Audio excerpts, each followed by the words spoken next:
Hello বন্ধুরা, সকালে ছেঁড়া পিঠা খাই করে ভটভটি নিয়ে ইনকে চলে আলি কাজ করতে। কালকে কুড়া মিস্ত্রি হাড়ির পেঁদার মতন কাইলা কাইলা পাথর গিলাকে ঠুকিনছে। ভুকলা বড় টালি গিলাকে ঘোলটাই করে দেখছি, আর দেখতে দেখতে দেখোড়া আনা মিস্ত্রি 8 ইঞ্চির ভুকলা বড় টিলা করে নিয়েছে রে বাপ। এত যদি বালি মশলা ঢুকাই তো বালি খাদানের বালিও কুইলা হবে না।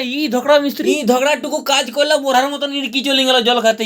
ধোকড়া এরকম করলে কি করে হবে? লিফটে করে ধোকড়া টালি ফাইলা মেশিনটা আনতে যেতেছিল, আর এই খুঁদড়িটার ভুলুক টালে ধোকড়া খাঁচিয়ে সুন্দর কালা কালা হাওয়া বাইরেছে। গরু গোঠের মতন আড়া মিস্ত্রি গুলা হিড়ে আছে, ঢুকিয়ে গেল আর ঢুকিয়ে করে ধোকড়া খাঁচে ঠুকতে লাগাই নিচ্ছে। মাঝখানটায় ধবো টালি গিলা ঠুকা হয়ে গেল, আর এখন কাঁধার গিলা এখন কাইলা কাইলা গিলা ঠুকা হবে। চেকলা দইয়ের মতন ধোকড়া চাটনি বানাইছে টালির পেছনটায় লটকানোর জন্য। এই আয়নার ওদের ভুগলা মোটা মোটা বড়ই দড়িয়ে ঝুলি করে ধোকড়া কাজ করছে এই দাদা গিলা। তাও ধোকড়া বলবে এদের ঠিকাদারে পয়সাই নাই, ইয়ার ধোকড়া পয়সা গিলা কোন ইহারে ঢুকাচ্ছে খেয়ে জানে। তো বন্ধুরা, ভিডিওটা কেমন লাগলো কমেন্ট করে জানাও। আরো কালকে ধোকড়া চাকড়া ফাটা ভিডিও দিব।